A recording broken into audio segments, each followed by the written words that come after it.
Sa patuloy na paghanap sa missing sabungeros, 2 sa 4 na sakong nakuha kahapon sa Taal Lake ay naglalaman daw ng mga buto ng tao. Ayon sa Department of Justice, tila ribs o tadyang ang mga buto. May unang balita, si Rafi Tima. Makikita sa kuwang ito ang tila mabigat na bagay na iniaangat mula sa Taal Lake. Naroon mismo ang mga kawani ng PNP Scene of the Crime Operatives o SOCO. Isinaka ito sa bangka at saka dinala sa staging area. Pagdating, binuhat ang mga ito papunta sa sasakyan ng SOCO. Ayon kay Justice Secretary Jesus Crispin Rimulya, 4 na sako ang nakuha. 2 ay may lamang mga buto at ang 2 ay puro pampabigat. May nahanap sa Taal Lake na human remains in the area pointed to us by our sources that were also identified by Totoy. Ribs na. Yung tadyang na. Yung ribs ng tao nakita. Nakuha ang mga ito sa lugar na itinuro ng mga source na kinumpirma umano ng whistleblower na si Julie Dondon Patidongan alias Totoy. Yung nahanap sa quadrant na yon sa Taal Lake is a positive indication that he knew what he was talking about. Talagang graveyard to eh. It's actually the graveyard within the lake eh. Sa inilabas ng Philippine Coast Guard na kuha ng underwater ROV, makikita kung gaano katindi ang burak sa ilalim ng lawa. Sa kuha namang ito, malinaw na makikita ang isang tila sako. Makikita rin sa isang video kung paano nabubulabog ng ROV ang burak.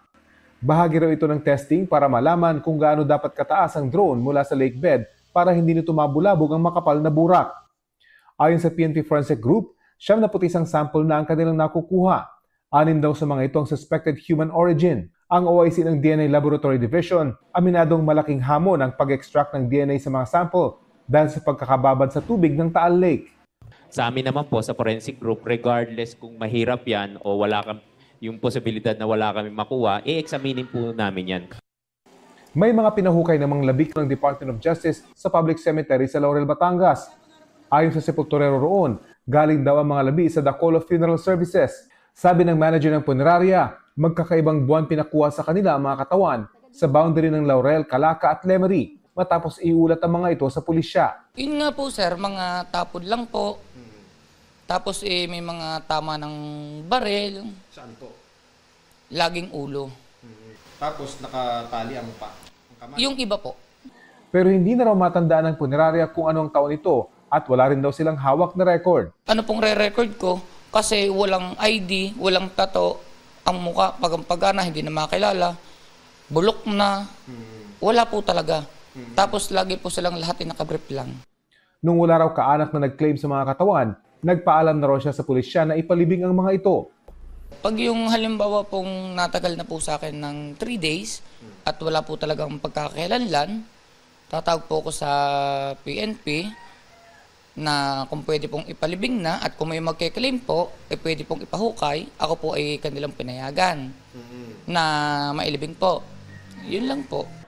Ayon kay Rimulya, ang mga pinahukay na labi sa public cemetery sa Laurel ay mga katawang lumutang umano sa Taal Lake noong 2020. Posibleng may kaugnayan daw ang 3 bangkay sa Isabong at iba pa sila sa 34 na nawawalang sabongero. Base sa impormasyon nila, may 3 nawala sa Lipa noong 2020, kabilang ang isang babae. Isa raw sa mga nakuha ang nakitang posibleng babae. Umaasa ang DOJ na may makuha pang DNA sample sa mga bangkay para makapagsagawa sila ng tracking. Ito mukhang Isabong to eh, yung 3. Kasi sa Lipa na wala eh. Ano kasama sa pahayag niya yan, na in Lipa, there was a pregnant woman. Parang yun ang nakikita namin na possibility. Kasi pag dudugtungin mo yun, tapos meron pang ibang telltale signs, but I cannot reveal to you now. But there was a telltale sign where he said that that is probably the people who were picked up and killed in Lipa, from Lipa. Nagtanong ang GMA Integrated News sa pulisya para hingin ng record ng mga naturang katawan. Pero ang hepe ng local police, hindi raw magpapa-interview dahil wala siyang otoridad magsalita. Meron din dapat record ang Office of the Civil Registry ng mga inililibing sa bayan. Ang problema, sinira na ang mga ito ng baha dahil sa Bagyong Christine noong nakaraang taon. Yung pong aming record nga po niyan, sa lakas po ng bahang Christine, ang aming pong munisipyo na napasok ng baha, nadali po yung aming record.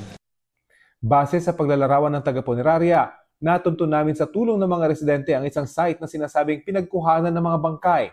Tri-boundary ang lugar ng bayan ng Calaca, Laurel at Lemery. Sabi ng isang residente roon na humiling na huwag ipakita ang kanyang mukha, marami na raw nakitang bangkay sa bangin.